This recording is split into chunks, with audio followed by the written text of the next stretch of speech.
Hello, thank you for joining our presentation today.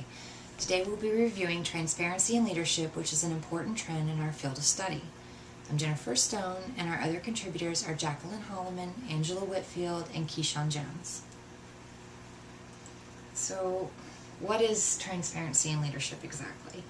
Well, it's the practice of openness, being transparent in reporting with employees and shareholders regarding business decisions and taking ownership when things go wrong.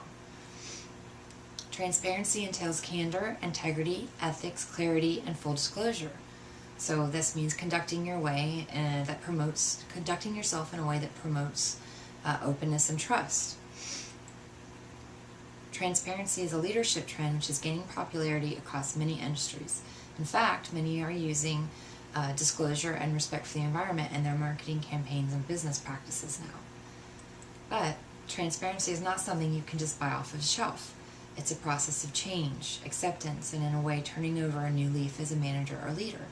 So you have to embrace it within yourself first. Okay, so steps to integrity. 3 required steps for integrity. You think you should just know this, but it's discerning what's right and wrong, acting at personal cost to oneself as a leader, being open about decisions you're making and why you're making them. So as an example of how a company can take integrity and take it from the charter or mission statement into profitability or the bottom line, companies like Subaru, Tyson Foods, and Haagen-Dazs, and other companies have launched marketing campaigns that focus on how they've built their companies around social responsibility and integrity. They've learned that consumers and employees feel more loyal because they feel they can trust the company.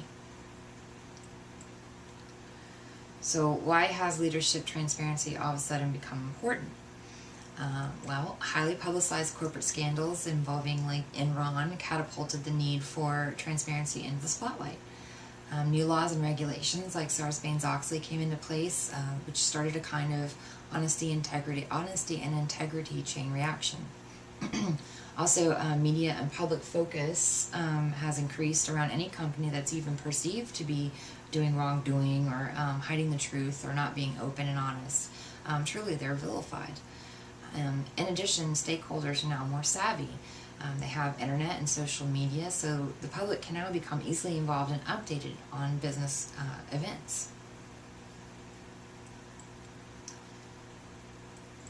So, in the early 2000s, America was rocked by a series of highly publicized, extremely heinous scandals involving major corporations such as Enron, Halliburton, AOL, WorldCom, and a slew of others. When WorldCom failed and was put into bankruptcy, we all watched one of the largest accounting frauds in history unfold. In addition, when Enron turned out to be not as successful as it was making itself out to be, there was again public outcry for justice. This all led to the demand for and creation of extremely tough financial reporting regulations. So in 2002, President George Bush signed the Sarbanes-Oxley Act into place, which is a set of mandatory regulatory requirements that all companies, large and small, now adhere to. It largely deals with corporate and financial practices and governance. When President Bush signed it into law, he's quoted as saying, "No more easy money for corporate criminals, just hard time." It really was seen to be the most far-reaching and in-depth financial regulatory changes since Franklin Delano Roosevelt during the big deal time.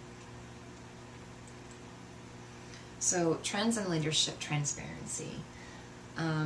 Integrity and honesty in government bodies is now a big thing. So even in the 2012 State of the Union, President Obama put in a memorandum regarding transparency in open government.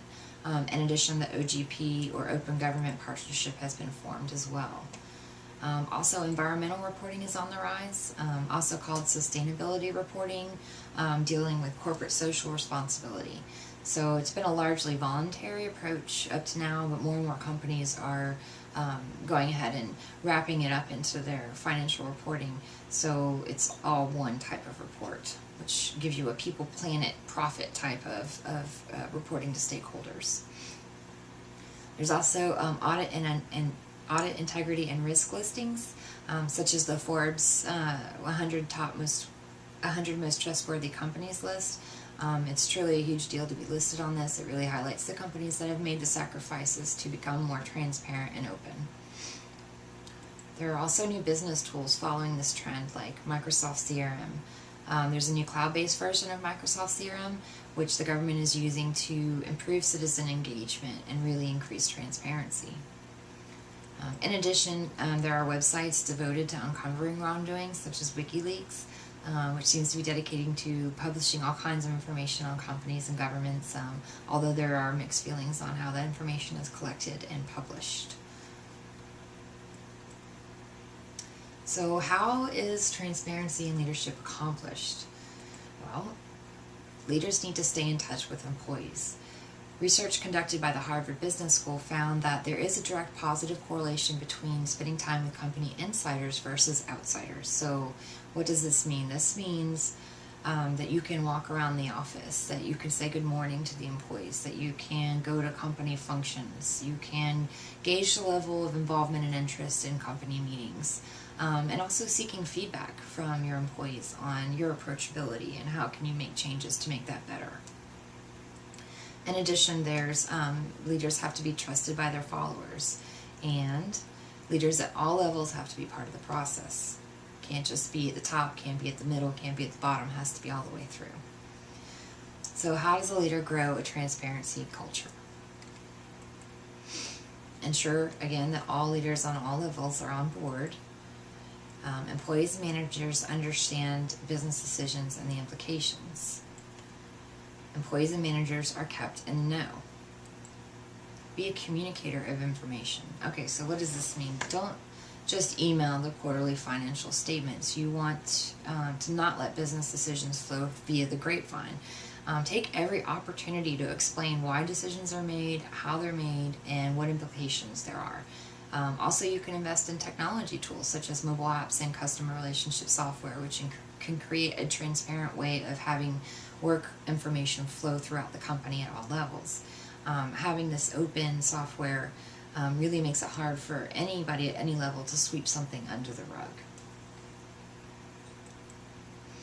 So there are steps to transparency, to becoming more transparent even. According to Quint Studer, author of Straight A Leadership, there are 7 steps. So we'll review. Top management needs to ensure that, again, all leaders at all levels are on board, and also that they understand the company's goals.